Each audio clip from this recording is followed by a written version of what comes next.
Ya, Assalamualaikum warahmatullahi wabarakatuh. Di sini saya akan mempresentasikan penjelasan dari TCS, ABS, dan SRS airbag. Sebelumnya, perkenalkan diri saya dulu.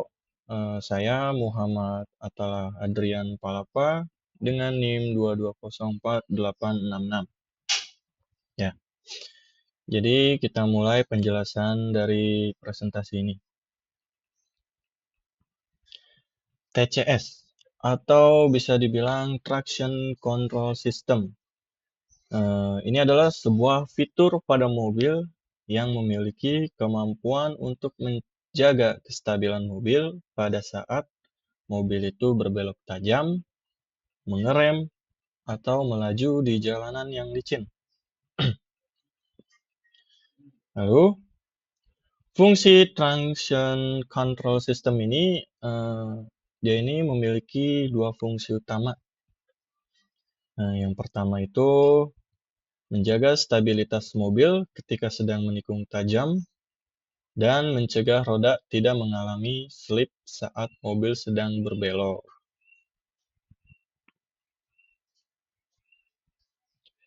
Cara kerjanya, gimana sih cara kerjanya?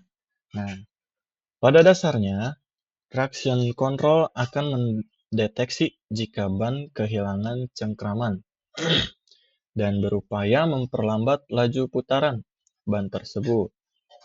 Sensor ini akan mendeteksi jika ada salah satu roda yang berputar terlalu cepat atau tidak memiliki traksi. Maka, otomatis traction control mode bekerja untuk memerintahkan rem untuk memperlambat putaran roda agar putarannya sama seperti roda lainnya. Sistem traction control ini menggunakan sensor kecepatan roda sehingga dengan cepat mendeteksi jika ada perbedaan perputaran pada roda.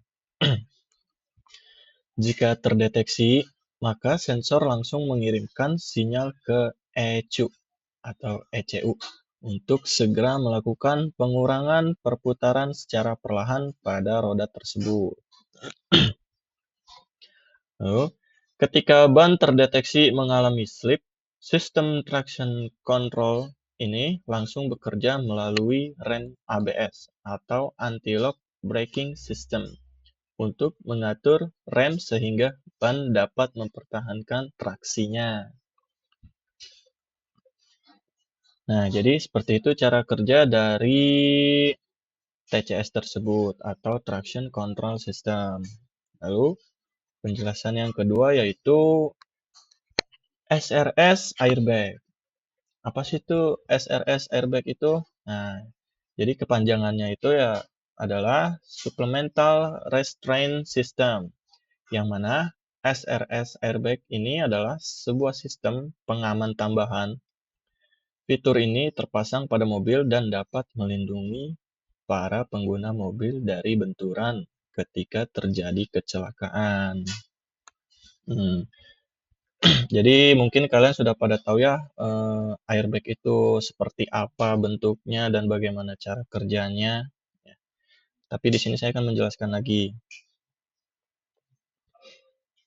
Nah, fungsi SRS airbag ini, SRS airbag pada mobil memiliki fungsi utama sebagai pelindung pengendara mobil dari benturan ketika terjadi kecelakaan.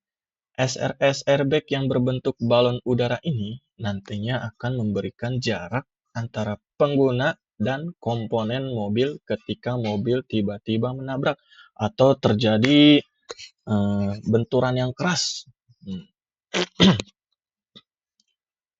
Lalu, gimana sih cara kerjanya? Nah, cara kerjanya ini adalah airbag pada mobil bekerja dengan cara merespon sensor ketika terjadi perlambatan kecepatan yang signifikan, yaitu yang seperti saya jelaskan tadi, benturan yang sangat keras secara mendadak gitu. Dan juga terjadinya benturan keras pada mobil di bagian kantong udara. Maksudnya terjadi benturan keras pada mobil, lalu di bagian kantong udara mulai keluar. Udara yang keluar dari airbag bukanlah gas yang berbahaya bagi tubuh. Airbag yang mengembang tidak akan menghalangi pernafasan. Hal ini karena airbag telah dirancang sedemikian rupa dan diuji keamanannya.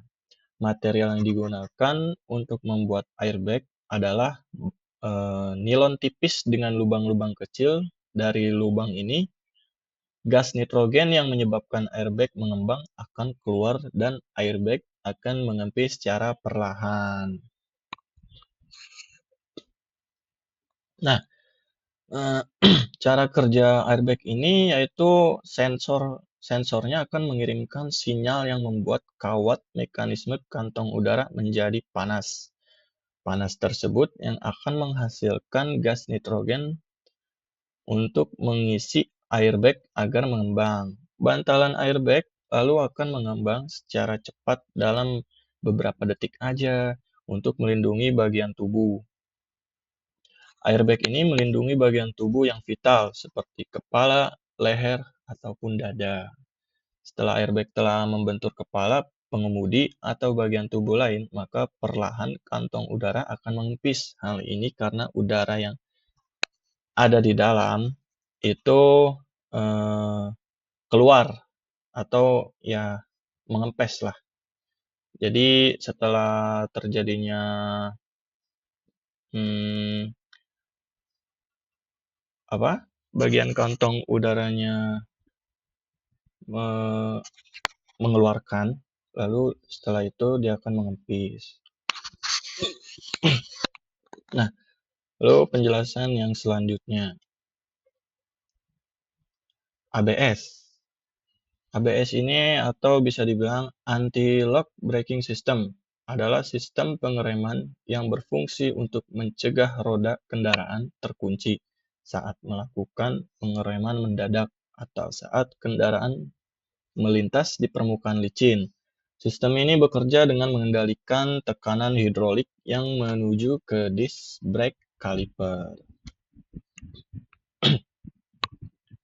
Nah, apa sih fungsi ABS itu? Nah, fungsinya itu adalah untuk membantu pengemudi tetap aman berkendara, terutama di jalan yang licin atau saat mengerem mendadak. Yaitu membuat kendaraan tetap terkendali saat melakukan pengereman mendadak, mencegah kendaraan terguling, mencegah roda mengunci saat melakukan pengereman. Lalu, gimana sih cara kerjanya?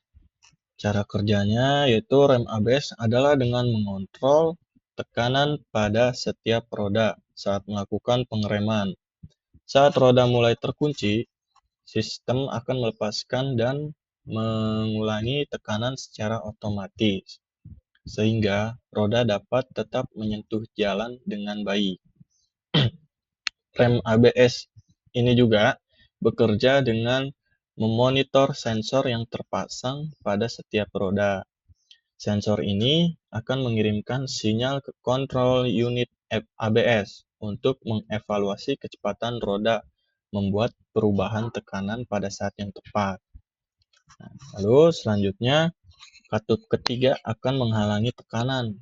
Katup 1 akan membuat tekanan pada minyak rem kembali dan meneruskannya ke rem kendaraan jika sensor kecepatan roda terdeteksi. Proses tersebut biasanya berjalan dengan cepat, yaitu 1 detik untuk melakukan 15 kali proses. Nah, balik lagi ke fungsi ABS, saya sedikit menambahkan kenapa sih untuk mencegah kendaraan terguling atau mencegah roda mengunci saat melakukan pengereman. Karena saat kita berkendara dengan kecepatan yang sangat laju, itu sangat berbahaya ketika kita mengerem untuk rem yang pakem, terus kita mengerem, lalu roda-roda tersebut akan mengunci. Jika mengunci, itu akibatnya akan bisa terjadi terguling ataupun ngeslip, berdecit bannya. Nah, itu bisa berbahaya. Jadi seperti itu fungsi ABS-nya. Baik, mungkin penjelasannya sudah berakhir dari ketiga poin yang sudah saya jelaskan, yaitu mulai dari TCS, lalu fungsi ABS, dan SRS airbag. Mungkin cukup sekian presentasi dari saya. Jika ada salah kata atau salah ucapkan, mohon dimaafkan. Assalamualaikum warahmatullahi wabarakatuh.